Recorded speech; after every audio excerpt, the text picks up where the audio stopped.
Hello and welcome to Sip of Wellness, the podcast where we dive headfirst into the awesome world of healthcare and wellness. Stick around as we chat about all sorts of things, one sip at a time, uncovering all the details that shape how we feel emotionally, mentally, and physically. We're having interviews with the experts, sharing questions that'll make you think, and facts that'll support you all the way. So grab your favorite drink, find a comfy spot, and let's gulp down some wisdom that'll support you on your journey to a more balanced and vibrant life.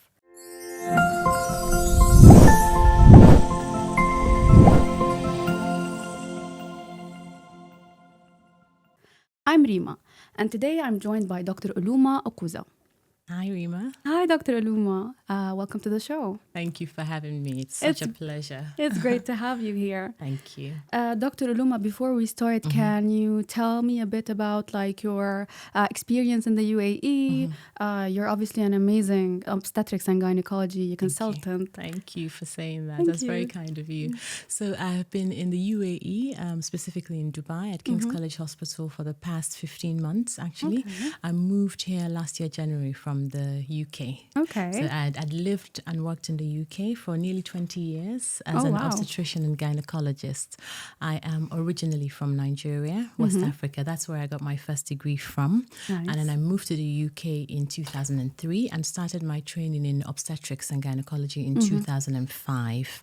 Okay. And yeah, I had the opportunity, I had the good fortune to work in hospitals around the country, from London to Oxfordshire to Berkshire. Wow. A lot Such of an hospitals. impressive, yeah. Thank you. And through that time, I made sure that I gained experience and knowledge that would equip me to help more, as many women as I can. That's always been my passion. So I completed my specialist training in 2015. So I've been a consultant for 9 years now. Wow. 9 years, yes. It's I learn every day. I'm open to learning and improving myself every day. And I remain passionate about empowering women with knowledge. I believe Definitely. I believe that knowledge is power. Empowering women, making women feel confident about themselves, making women feel good about themselves. That has remained a passion for me. Amazing, and I love the topic that we've chosen for today. You've chosen to talk about menopause and perimenopause. Perimenopause as well, So we were actually talking before we started about how this is not really a topic that's been talked about for too much. Like, even though it's something that we can say it's inevitable for everyone, basically, but it's not really talked about that much. Why do you think, by the way, that is? Like, why do you think that's not really tackled that much? It's really unfortunate, Rima. I think this was my assumption, and studies published on the British Menopause Society website have shown that lots of cultures and societies, women feel a sense of shame and failure about the fact that they are coming to the end of their reproductive life. The thinking is that you're no longer useful, you're no longer relevant to society because Serving your purpose. Exactly, serving your reproductive purpose.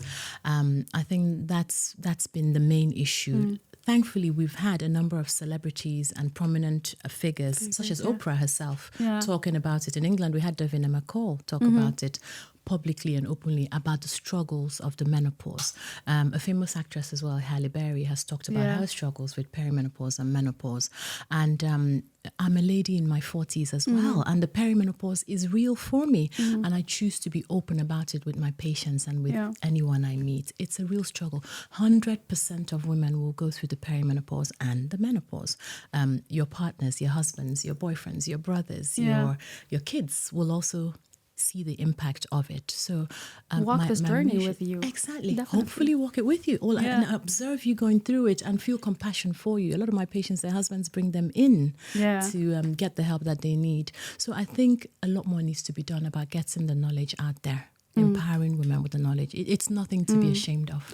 Dr. honestly. Aluma, before we dive more into these details, can you explain to me exactly, like, scientifically what menopause is and perimenopause? And perimenopause, yeah. Very good question. So a lot of us talk, or a lot of talk shows and articles about the menopause, but the perimenopause is crucial. Yeah. So by definition, the menopause is when your periods have stopped completely for a year, 12 months. Okay. So it's a retrospective diagnosis. So if my periods were to stop today and I don't have a period for 3 months, I can't tell you categorically I've gone through the menopause until I've not had one for 12 months. Or 1 year, you see what I mean? And then I can look back and say, oh, my period stopped in February. That's when I went through the menopause. Okay. However, the years leading up to the menopause, as the ovaries wind down and as the hormones that the ovaries produce start to go down, that's when the perimenopause is. And it varies for different women. It can be anything from 2 to 10 years leading up, leading up to the menopause and including that first year after your last period. That's what the perimenopause is. Okay. So it's the period around Leading the up menopause. to menopause. Leading up to and then the 12 months after. Yeah. Yes. And it's anything from 2 to 10 years Okay. of symptoms and issues. On average, when would a lady, like on average, when would a lady start going through perimenopause? Yeah. So the range is somewhere between the age of 45 and 55. Okay. So by the age of 55, 95% of women would have gone through the menopause. So By the age of 55? 55, Okay. 95%. Okay. I have seen women who are 56, 57 who are still getting Okay. periods. It does happen. And then the mean, the average is about 51, 52. Certain societies is slightly earlier. Okay. Certain societies is later.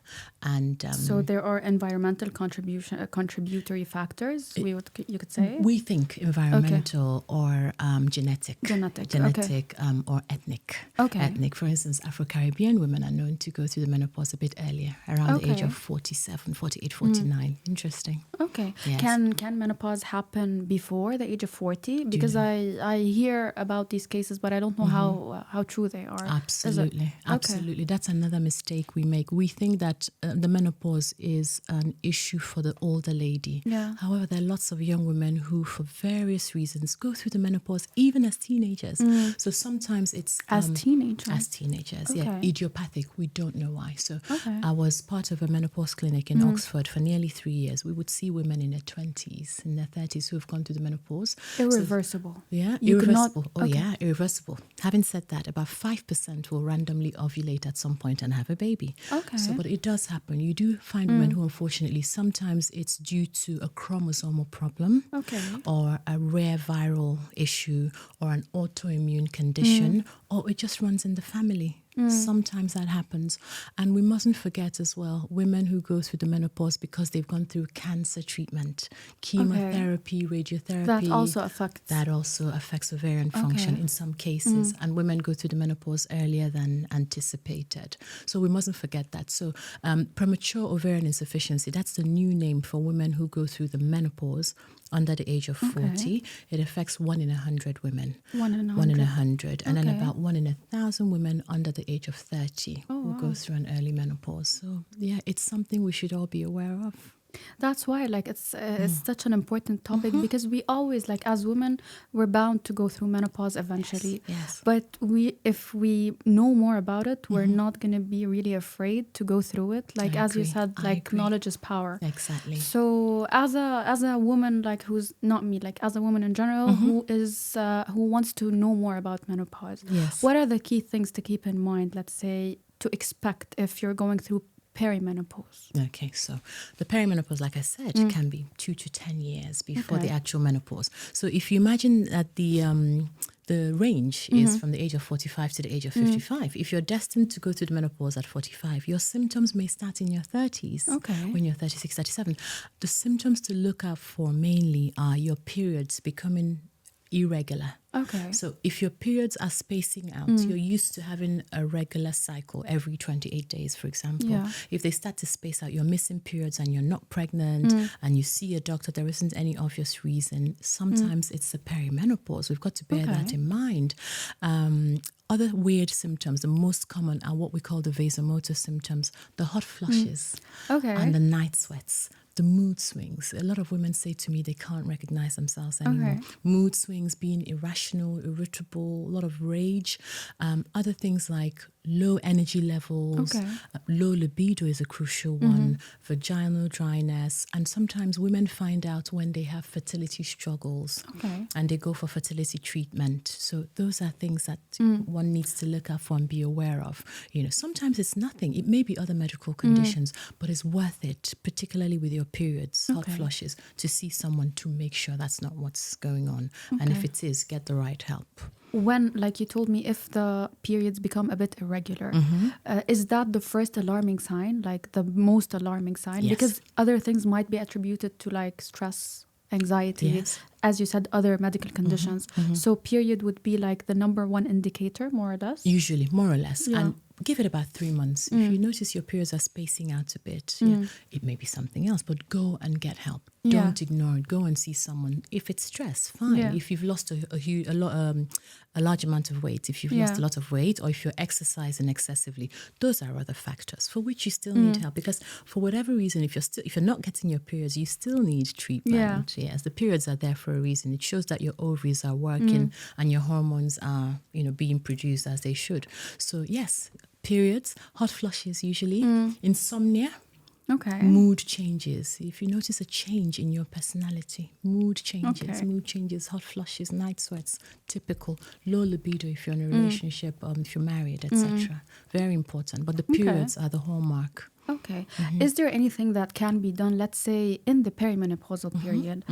Is there anything that can be done to delay it? You said it's between 2 years to 10 years. Yeah. Is there anything that can be done to extend that period, for example? There is? Do you know, in truth, no. No. In truth, no. Okay. So I say to my patients, in the perimenopause, what happens is your ovaries have not retired completely. They haven't packed up, but they know when they're going to pack up. So they stop showing up at the office every day. They may miss work for about 2 months, and then they pop in and just do a little bit of work start and acting go out. away, etc. There isn't much we can do to wake those ovaries up permanently, unless they choose to wake up for about 6 months and give you regular cycles. And you know why this is because as women, we are born with a finite number of eggs, follicles, that by the time we're born, we have that finite number, about 400,000. By the time we start menstruating, we have a limited number. And then with menstruation and with natural destruction, you lose your follicles, etc. So nothing replenishes your ovaries, really. So if we say like, does it go hand in hand, the time or the age you get your period and the age you get your menopause, or not necessarily? If a woman gets it, if a girl gets it very early on in her life, does it mean she's going to hit menopause early on as well? So or no? Not always, do you know? However, it's a tricky one, Rima. That's a very good question. It tends to run in families. So if your mom has had early menarche when the periods start and has had an early menopause, you're likely to follow the same pattern. Yes, you are right that women who have an early menarche tend to have an earlier menopause. Yes. However, if you go through the menopause from the age of 45, it's not really considered that early. Okay. It's not, remember? Yeah, you told me like 45 to 50. 55. Yeah. So I don't know if I've answered your question. It kind of predicts it for you. Yes. Is there any other prediction, like not a prediction, actually more like something accurate that can tell you, for example, if I go today to a gynecologist or to a specialist, they can tell me that this is the year that you will hit menopause or no? No, Rima. No, there isn't such a thing. It's difficult to be specific. However, a gynecologist will ask you, what age did your mom go through the menopause? If you have an older sister, what year? When did you start your periods? You can estimate. You can guesstimate around when it will happen. You'll be a bit early. It may be a bit early for you. We don't like to, stamp on it. It may be a bit early for you. We can guess, but we can't really put a timeline on it. But you do know fertility is one of the one of the markers.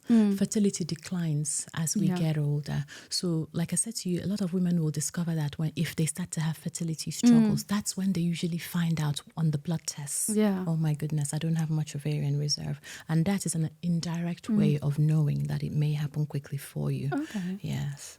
So Dr. Uloma, you said we cannot really change the duration of the perimenopause. We cannot really postpone menopause. So basically the things that we can control are the symptoms? Yes, the symptoms. Because we hear a lot about like how to change or how to shift the nutrition, what to eat, what not to eat, the hormone replacement, I think, therapy, all of these things. Yes. So what if we start by like, let's put the medicine or all of that intervention on the side for now. If we talk about the quality of life, like the food, the exercise. Absolutely. What can a woman change? And when does she have to start changing these things in her life to basically manage the symptoms? Okay, so very good question. So just to clarify, you can't delay. However, you can manage. There are ways to manage or alleviate the symptoms. Living a healthy lifestyle. Lifestyle modification. We hear this all the time. Exercise is the best medicine for a whole range of diseases. So if you regularly exercise, I find that my women who are very active have fewer symptoms. Fewer symptoms. Okay. Yes. Weight management, obesity will make your symptoms more severe. Yeah. Conversely, being too skinny may make your symptoms more severe. So maintain a healthy weight. Yes. Maintain a healthy weight. Yes, a good middle. Eat healthy. Okay. Eat healthy. Healthy eating, exercising, and then the supplements that help. Yeah. They don't correct your hormones. It's a myth that supplements can correct your hormones. They make you feel better. Vitamin B, vitamin D, magnesium. Soy. What about soy? Because we hear that a lot. Yes. So it's one of the things that's stuck in my mind there. The soy, black cohosh. So these are plant products that contain plant estrogen. They have plant estrogen effect. Okay. They're not as good as the raw HRT, but we're putting that to the side. We'll get to that later, right? Yeah. So soy products will sneak in a little bit of plant estrogen into your system and help you feel good. Okay. But do they have a tremendous change? So about approximately 50% of patients will notice a difference. Oh, that's good. 50%, it's a good chance. So if you don't want HRT, you're exercising regularly, eating healthy, the right food, etc., your soy, your supplements, you may be fine.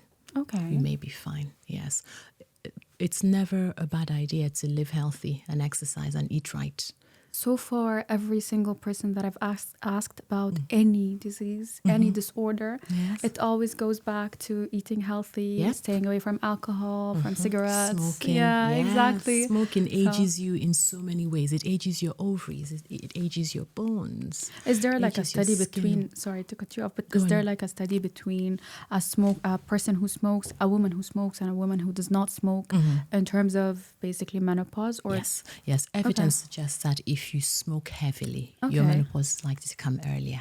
Okay. Yes, it also, in the same way that it affects your fertility, your egg numbers. Okay. Smoking, so nothing good about smoking. Okay. So avoiding smoking. Thank you for reminding me. You're welcome. And alcohol, excessive alcohol. Okay. So healthy living. When women come to me, in addition to prescribing medical treatment, I also prescribe lifestyle changes, cutting out smoking. Alcohol, cut right down as much as possible. Weight-bearing exercises, etc. Yeah. We've tackled the physical aspect before, like without the medication. But if we were to talk about the mental aspect, because like the way we look at things actually really has a great effect or a great contribution to how we go through the journey. Yes. So what can you say to women to make them more confident in that journey, like going through that journey? Okay. So I will say to women, listen, this is going to happen to all of us, the best of us. There are solutions available. And if you're informed, then you know, hey, if I want to have babies, these are my options. I need to do this quickly. I maybe need to freeze my eggs. If it comes upon me, I need to be healthy and fit to combat it. And get information on HRT has such a bad name. Okay. But if you get the right information from the right specialist, you see that it's not what it's made out to be. Okay. The right information is there. The right forms of HRT are there that are safe for you, if that is your choice. But if you don't want that, there are women who absolutely can't have HRT. There are supplements that you can have to live a healthy lifestyle. There are women who don't find love until their 50s and late 40s. Are we going to say to them, no, alas, that's it. No. So honestly, say to women, it will come. Don't be scared. Empower yourself with knowledge and live healthily and look out, ask about your options, treatment options.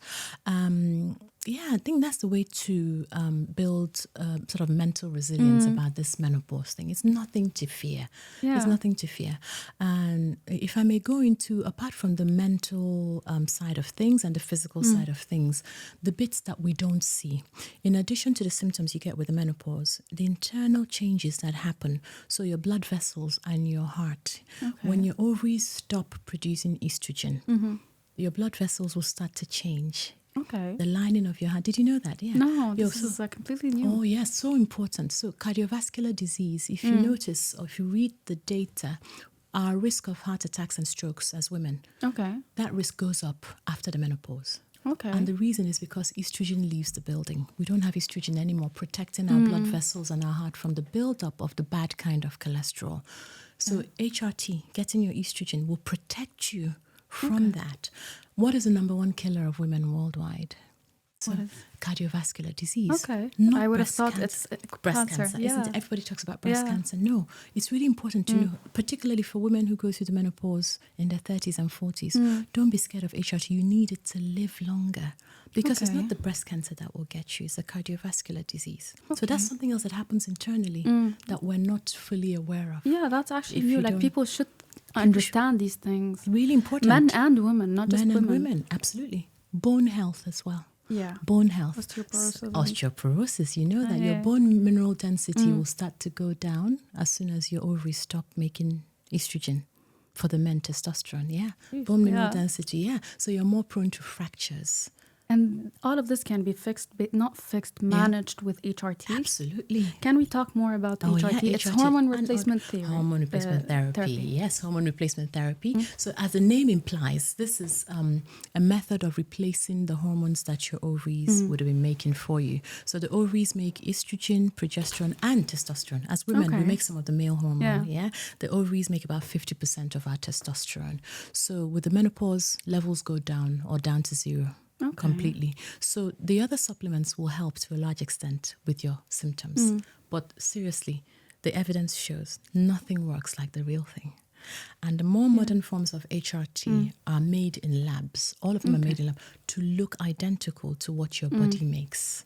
So replacing that, it won't wake your ovaries up. It will take over the function of your ovaries.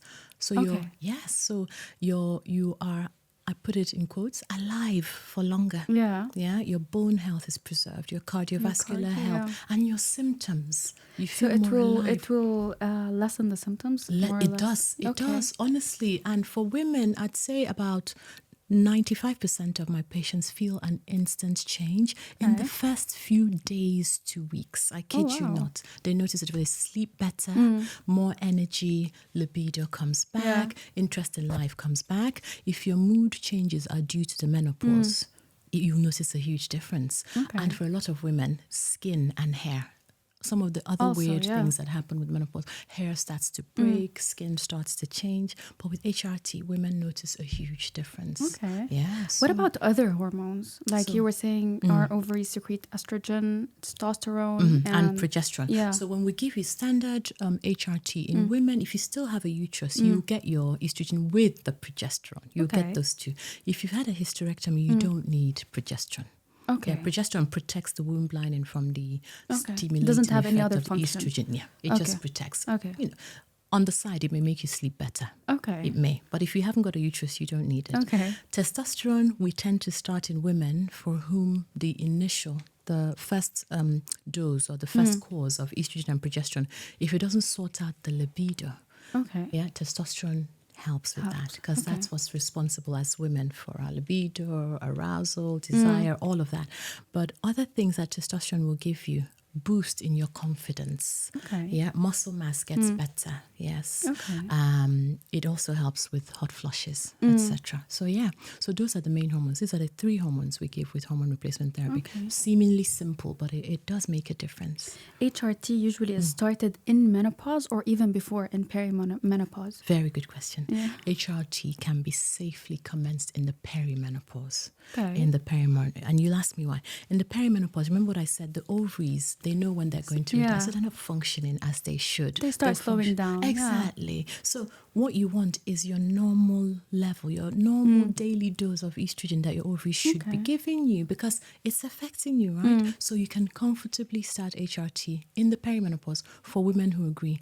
And it's even safer in women in the perimenopause because what we're doing is replacing what your body should be making anyway. So imagine a 32-year-old in the perimenopause.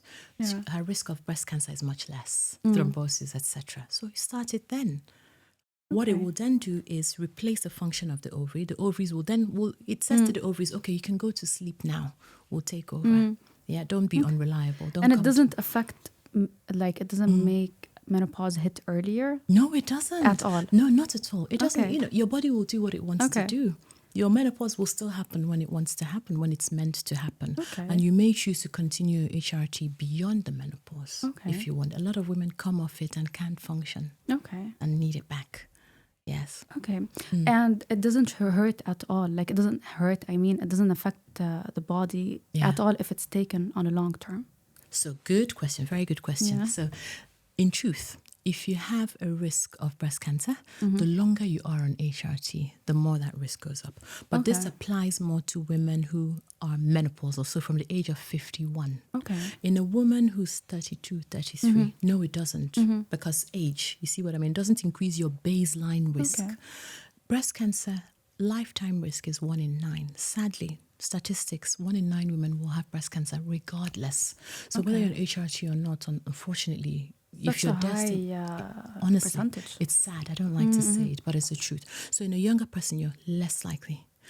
In an older person, because of the age factor, the risk goes up a little bit. Okay. But for each patient, you've got to assess them properly. Other things that increase your risk. If you're obese, your risk of breast cancer is much higher with the obesity than with HRT. Okay. Yes. So weight affects more than HRT, much more. Exactly. Okay. Excessive alcohol will affect you more than HRT. And the HRT, the products we have now are so refined. They are body identical. They're not the synthetic stuff that showed in a study 23 years ago that they would increase your risk. They're much safer now. Okay. So it's a good question. Yes, the longer you're on HRT, the higher your risk. Okay. But more so if you're older, more so if you've got obesity or you smoke or you drink alcohol.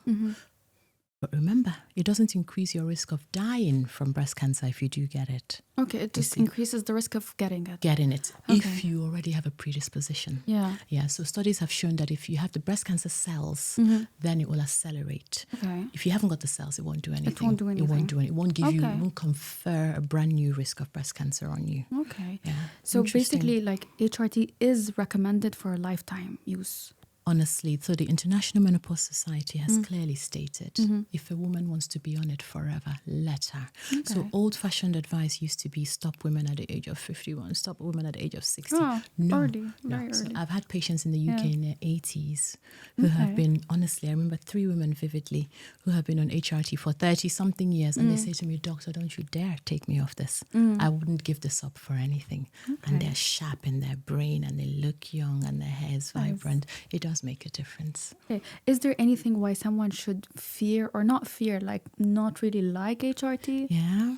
Yes. So if you have risk factors. Okay. We were talking about breast cancer for basically the predisposition. So if you're obesity and a strong family history of breast cancer, it's not a no-no.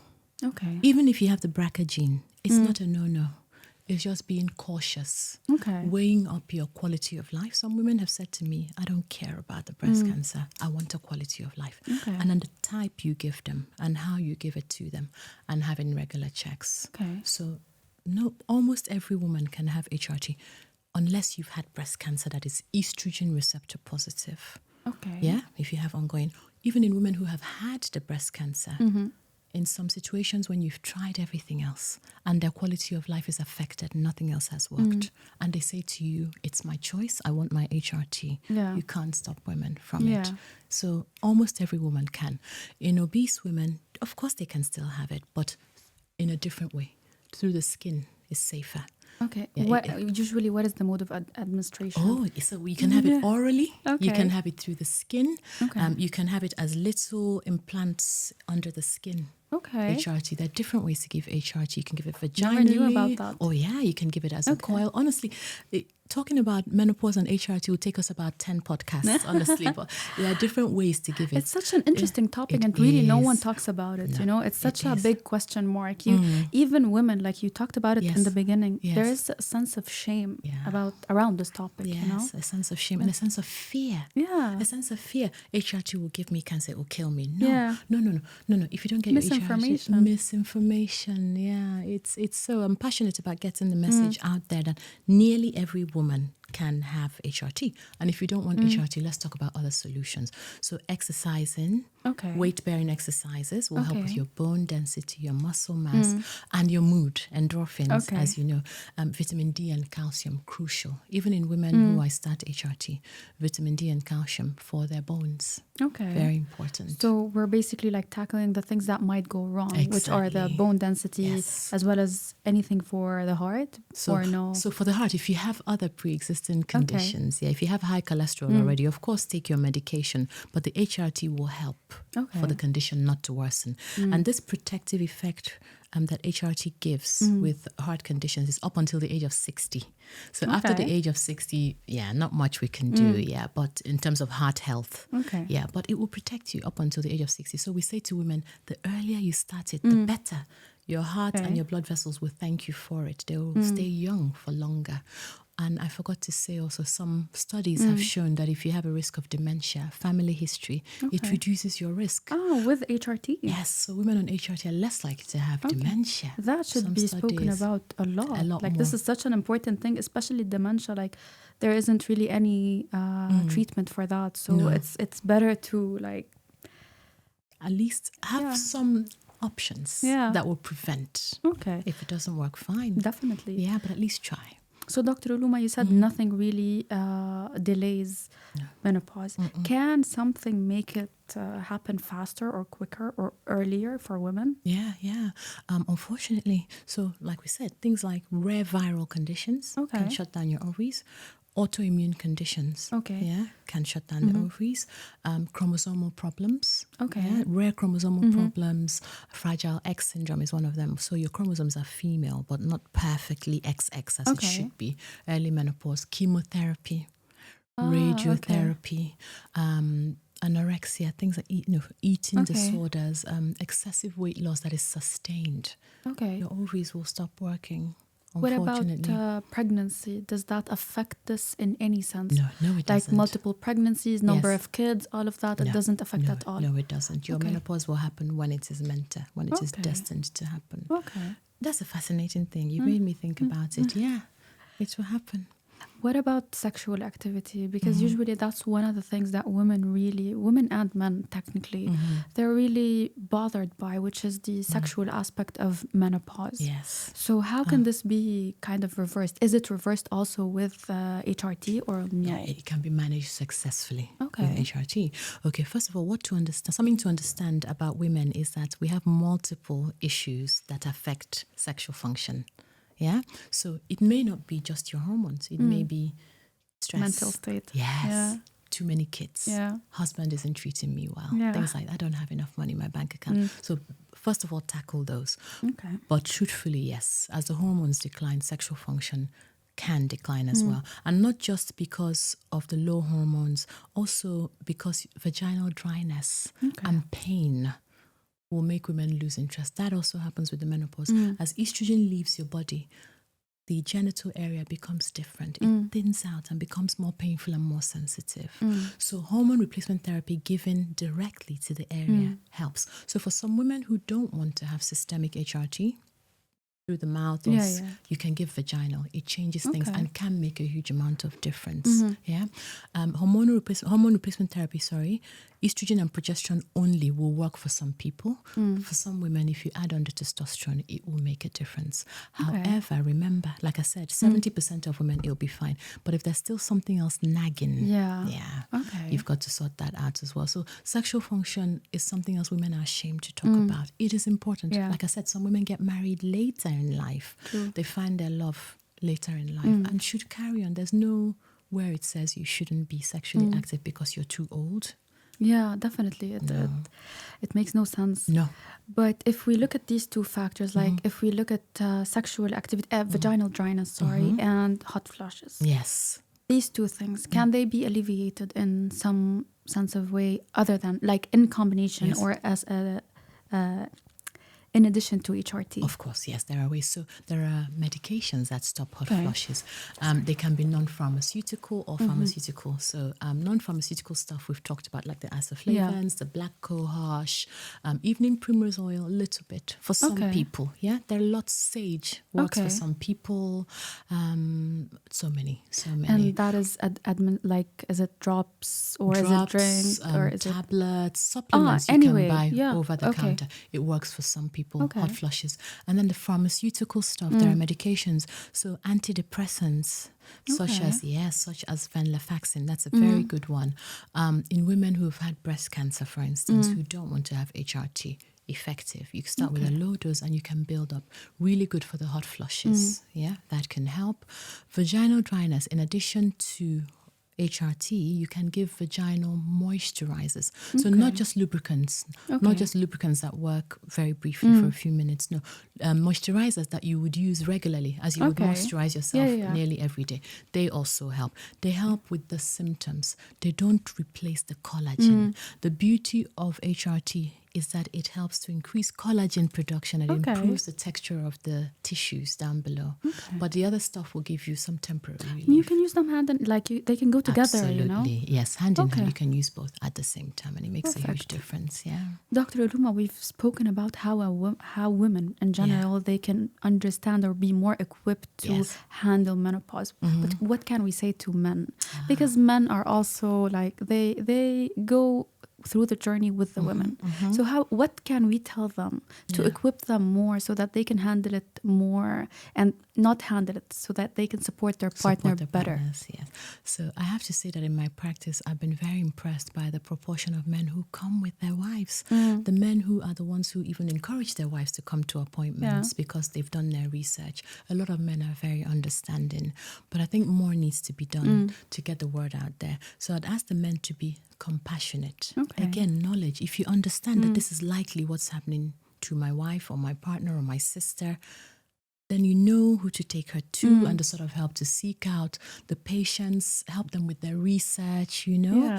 Sometimes women in that stage don't want to read too much or they go to the catastrophic websites where it's only bad news.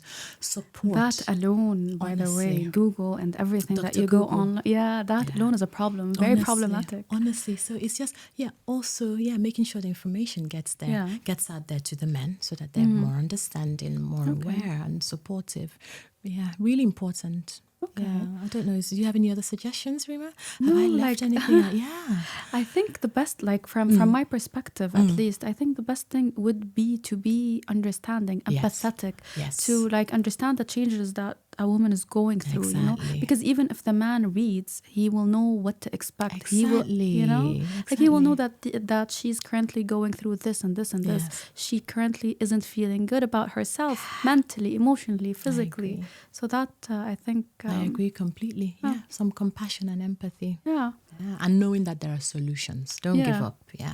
So what would be a good formula in this case for a woman now who is in her 40s, expecting menopause? What would be the best formula for her? Of course, every single woman is different, is unique. But if we're talking about a universal formula in terms of managing quality of life as well as medicinal things, what would you advise? First of all, arm yourself with the knowledge. Get rid of the fear. Healthy living. What I say to women, one of the advantages of menopause is that it calls you to attention. You've been busy with the husband and the kids and the career. You've forgotten about yourself. This is a time to look at yourself. Make those changes. Stop smoking. So if you're a smoker, cut down drastically on the alcohol. Eat healthy, exercise. If you start those things early, you feel better. You can handle the symptoms more easily. I think that's the starting point. Exercise is a cure for a lot of things. So start from that, gain the knowledge, and then speak to someone if you find that the symptoms are debilitating. Yes, a specialist who knows what they're doing. Really important. Dr. Uloma, I'm gonna go with you through some statements, and I want you to tell me if they're true or if they are a myth, basically. Okay. I'm gonna start with the first one, which is menopause can occur anytime. Yes, I think we've deduced that. Yeah, we just talked about that, so that is easy. Sadly. The transition to menopause takes years. Yes. You've also told me that it takes up to 10 years, basically, to go through actually 10 years plus 12 months. Yes, so between 2 and 10. Yeah. So for some women, it's shorter, that transition. They're lucky, it's shorter. And about 10-20% of women feel nothing, experience nothing. And they're There lucky. is this portion, by the way. Yes. How do you know how much is the statistic of people who don't feel anything? About 10 to 20% who are very lucky. Okay. They don't experience any symptoms. Is there anything different about them that makes them not feel the symptoms, or it just happens to be like that? It just happens to be like, but I also find that women who are who have more estrogen in the adipose tissue. If you're chubbier, sometimes that estrogen, our fat cells make helps. Estrogen. So that helps some women, not all. Some women have worse symptoms. Yeah. Yeah. Or if it runs in your family. Yeah. Honestly, about 10 to 20% of women feel nothing. Yes. Perfect. Yes. Genetics play a role in the timing of menopause. Absolutely. I think we've agreed on that. Yes. Okay. Your periods may change during perimenopause. Yes. I think we've covered all of these things. Yeah. Hot flashes don't end with menopause. That's a very interesting point. Very interesting. Yes. So hot flushes can start in the perimenopause. Is it flashes or flushes? So the Americans call it flashes. The British call it flushes. Okay. Yeah, I like both flushes. Work. Yeah, both work. So they can start before the actual menopause. They can start at the time of the actual menopause. And sadly, in about 30% of women, they carry on into your 70s. Sadly. So they might persist. Yes. And there's nothing that can be done about them. Treatment. That we've discussed. That will always work. So that will always There's always a solution. There is always a solution.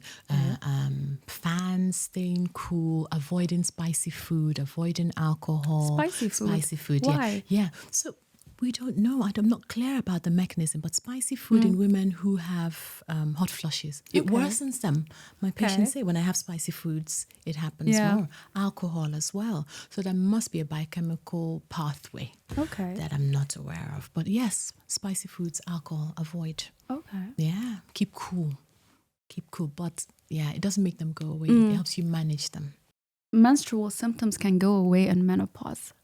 Menstrual symptoms. So when you actually go through the menopause, when your period stop.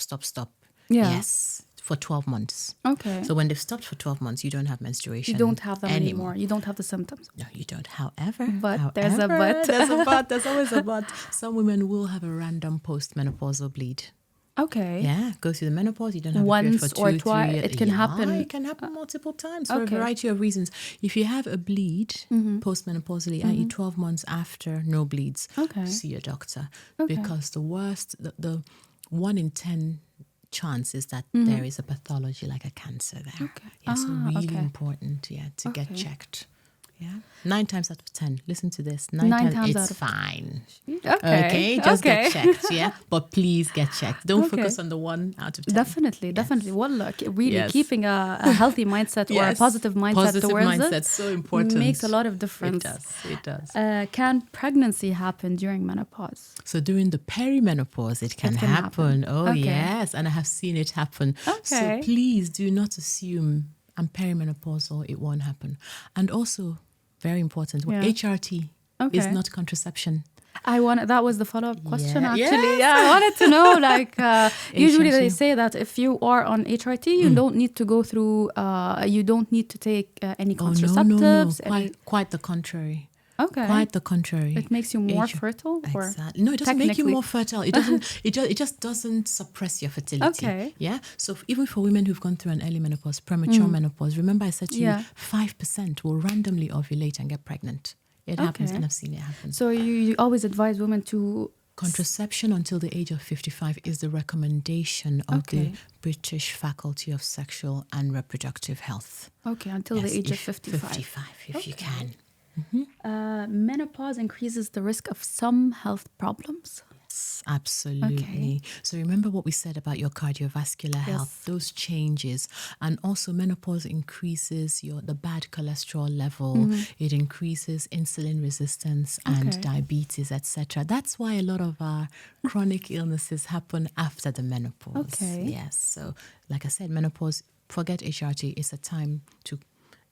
It's a call to arms. Is that the term? Okay. Where you must focus on your health. This is Okay. the time to focus on healthy eating, exercising, etc. Ideally, what would you tell women? Like they should start when perimenopause hits, or earlier? They should start to take care of themselves physically and honestly, remember, we should take care of ourselves every day. Every day. Every day. Yeah. But perimenopause, that's when we notice it's harder to lose weight, things like that, not sleeping right. That's also the busiest time of our lives for a lot of women, kids, husband, parents, and all of that. So remember to look out for yourself. And it's not the luxury clothes, etc. It's the eating right, being healthy. It's hard because we're busy, but it's really important as early as possible, the perimenopausal phase, so that it's possibly sustained through to the menopause, etc. Okay. Yeah. A random question, actually, but does PCOS affect menopause in any way? So actually not. However, if you have PCOS, you're more at risk of diabetes later on in life. So when you go through the menopause, your risk is higher. So that's it, really. That's it. So it doesn't really affect like duration or when it happens? Or No, it will happen when it's meant to. But bear in mind, women who have PCOS, they go through long periods without periods. Yes, yeah, true. So. They say that women with PCOS usually tend to have menopause that is a bit later in life. I don't know if that's true. I think the only connection would be obesity. Again, remember, if you have more fat, you have more estrogen, extra estrogen circulating. So it's sort of prolonged in an artificial way. If your ovaries have packed up, you still have extra estrogen in the fat cells. Okay. That's it. Silver lining. Well, I guess so. I don't know. I guess so. With that comes other things, endometrial hyperplasia, endometrial cancer, because, excessive estrogen stimulation in the postmenopausal phase increases your risk of cancer of the endometrium. Okay. Yes. Okay. So it's not a silver lining. Okay.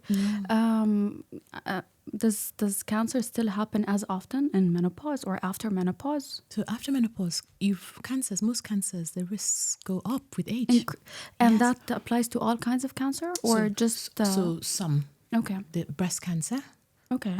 Endometrial cancer, womb lining cancer. So as a gynecologist, ovarian cancer. So those that's my area. That's my area of interest, my area of knowledge. Yes, certainly. Is there any kind of testing that a woman, usually they say that a woman after a certain age, she has to go through certain tests on a regular. Yes. What would those tests be? I would say mammography. Mammograms are important. So it's very different, right? Yeah. In the UAE, from the age of 40, if you have a family history, yes, you're offered that opportunity to go for regular mammograms. I think it's every 2 years. Don't quote me on that. But in the UK, where I worked, it's from the age of 50. Why is there a difference? Are given. So it's to do with evidence. Evidence shows that the risk is higher from the age of 50. Okay. So it's more important at that stage, unless you have a family history. Okay. Also to do with funding. Okay. Funding. So the NHS is funded by the government. Yeah. So it's important to manage resources accordingly. Okay. That's what it is. And exposure to radiation with mammograms as well. Okay. So you've got to limit it to when it's really needed. Okay. So mammograms at a very young age, at let's say 40. If you have a family history. If you have a family history or other risk factors. Ultrasound scans are safe in certain situations, but best to speak. I always ask a specialist, a breast specialist, what's best. Okay. So sometimes an ultrasound is all you need, but breast self-examination as well. Okay. We should all know how to do it. Okay, that's very important. It's really actually. important. Yeah. From what age, or do you think like? Do you know, from any age? Because unfortunately, breast cancer can happen in women in their 20s and their 30s. True. Learn to examine your breast. Sometimes benign breast lumps are there, need to be examined properly and assessed.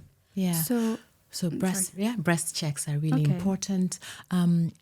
Ultrasound scans are neither here nor there. If you have symptoms, so when you have this irregular random bleeding, don't ignore it. See a specialist and get your ultrasound scan. Yeah. Okay. And other tests that are necessary. Women with PCOS, heavy bleeding, it's important to get a biopsy sometimes of the cells of the womb lining. Yeah. Obesity and polycystic ovarian syndrome put you at risk of endometrial cancer, womb lining cancer. Okay. And what else? tests for your cholesterol levels. Okay. I'm fascinated by the UAE. These things are so easily available. Everything is very easily available from the here. age of 40. Yeah. So in other societies where resources are more limited, it's dependent upon your risks. So in the UK, you'd be offered a risk assessment at the age of 40. So based on your family history, what diseases your parents have had, So you a as a tailored person, tailored, that's the word, yes. So then you can get tests done for your liver function, cholesterol, etc. Okay. Yeah, so these are important. Okay. Bone scans to look at bone density are not necessary. How often? So no, bone scans, if you have, for instance, in young women who have not had a period, if you go through an early menopause and you haven't had HRT for 6 months to a year, get a bone scan, and not more often than 2 years, nothing less than 2 years, because that radiation, exposure to radiation isn't great either. Okay. Yeah, so 2 years is the recommendation usually for bone scans, but not for everyone, for people who need it. Yeah. Dr. Uloma, this is such an amazing topic, and I think I'm so glad that we're finally getting the chance to shed some light on this. But if you were today to talk to the mass population of women who are on the verge of 30 plus, like age 30 plus, and who are afraid or look at menopause with fear, what would you tell them? Honestly, I would say to women that if we collectively agree to get rid of shame, to get rid of fear and tackle this head on and talk about it openly, I think we'll help so many people. It will affect us all. We'll normalize it. We'll get the help we need and live the quality of life that we all deserve. Honestly, it's so important to break those myths. And when you speak to a specialist, open your mind. You see what I'm doing? Don't close your mind. Get your own information from the right sources. Educate yourself and also spread the word about it. There's nothing to be ashamed of.